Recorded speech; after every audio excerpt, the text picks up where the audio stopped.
4 pemain abroad yang berpeluang bela timnas U23. Ada 6 pemain abroad yang secara usia memenuhi persyaratan untuk membela timnas Indonesia U23 di Piala Asia U23 Qatar pada 15 April hingga 3 Mei. Timnas Indonesia U23 tergabung dalam grup A Piala Asia bersama tuan rumah timnas Qatar U23, timnas Australia U23, dan timnas Yordania U23 sebagai persiapan menuju Piala Asia tersebut.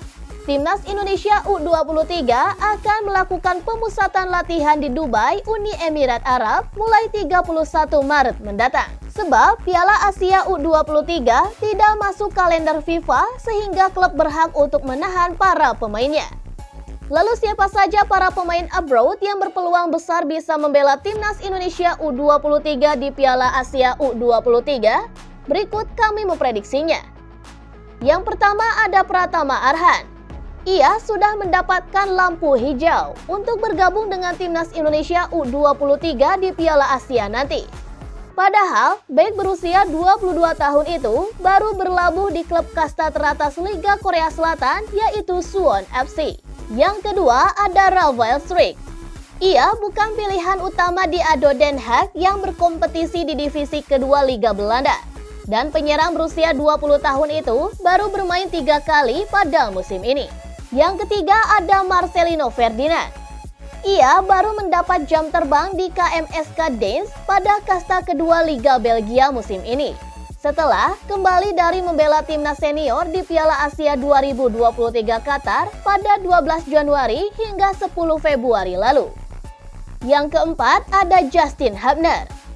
Lantaran masih berkarir di level junior, ia semestinya bisa mendapatkan izin dari Wolves U21 untuk memperkuat timnas Indonesia di Piala Asia U23, yang juga menjadi kualifikasi untuk Olimpiade 2024 di Paris, Prancis.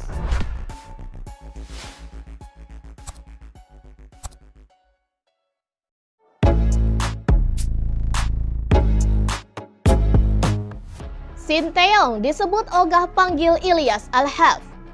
Pelatih timnas Indonesia Sinteyong dikabarkan ogah memanggil Ilyas Al-Haf untuk memperkuat timnas Indonesia. Kabar itu disampaikan oleh pengamat sepak bola tanah air Roni Pangemanan. Menurut Bung Ropan, sapaan akrab Roni Pangemanan, Sinteyong membutuhkan pemain yang kualitasnya lebih tinggi ketimbang winger FC Noah tersebut. Karena itu, Ilyas Al-Haf takkan pernah diajukan Sinteyong kepada PSSI untuk dinaturalisasi menjadi WNI. Soal Ilyas Al-Haf, Sinteyong tampaknya tidak begitu berminat. Kabar terakhir memang sedang dipertimbangkan dengan melihat video pertandingannya, tapi Sinteyong mungkin akan memiliki ekspektasi yang lebih tinggi. Ia ingin di depan itu pemain yang lebih muda. Ilyas memang baru berusia 26 tahun, tapi ia ingin pemain yang berusia 25 tahun. Mungkin 24 tahun, 23, atau mungkin 22. Itu akan lebih bagus. Tapi dengan posisi yang lebih bagus, bermain di liga yang lebih bagus. Sinteyong sendiri sedang mengincar para pemain di Belanda, khususnya yang bermain di Eredivisie. Seperti yang sudah dibilang, akan ada satu striker, tapi namanya masih dirahasiakan. Untuk Al-Haf masih dipertimbangkan, tapi kemungkinan Sinteyong takkan mengambilnya, tegas Bung Ropan. Dengan keluarnya kabar tersebut, Ilyas Al-Haf yang musim ini mengemas 5 gol dan 6 assist dari 19 pertandingan bersama FC Noah, takkan masuk radar Sinteyong. Alhasil, ia akan fokus mencari pemain lain.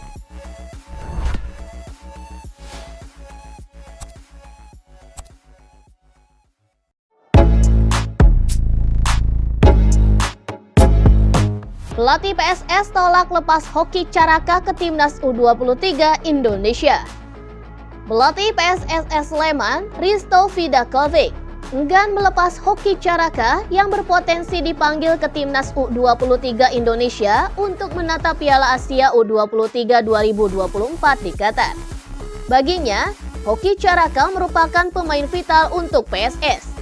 Terbaru, ia sudah menyumbang 1 gol dalam kemenangan 1-4 PSSS atas Bayangkara FC pada pekan ke-25 Liga 1 di Stadion Sekolah Tinggi Ilmu Kepolisian Melawai, Jakarta Selatan pada hari Kamis 22 Februari. Dia pemain yang sangat penting untuk kami. Saya tidak bisa melepasnya begitu saja, karena kami butuh dia pada sisa laga, kata pelatih berusia 55 tahun tersebut.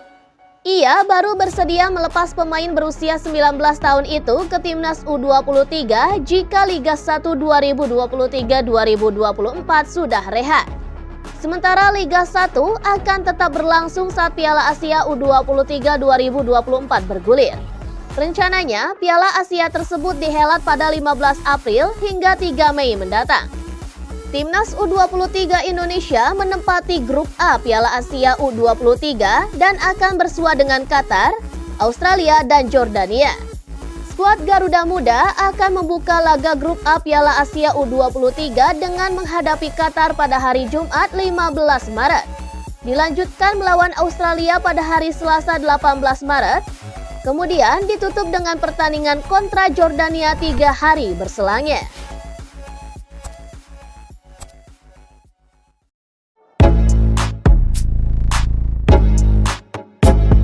Indonesia bisa jadi tim terkuat di Asia Tenggara.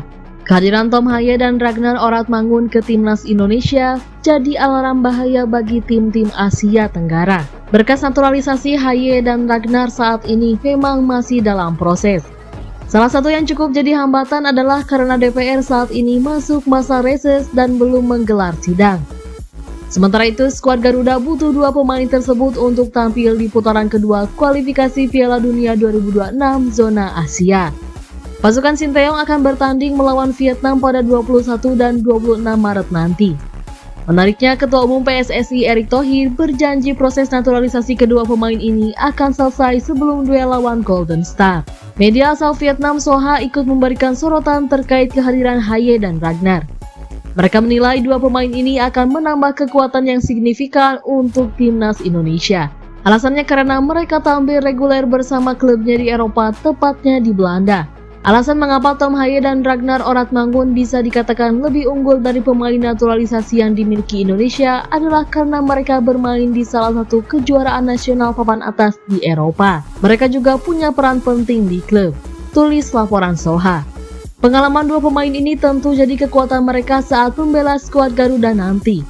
Apalagi pada bulan Maret nanti Indonesia membutuhkan kemenangan untuk lolos ke putaran ketiga kualifikasi Piala Dunia.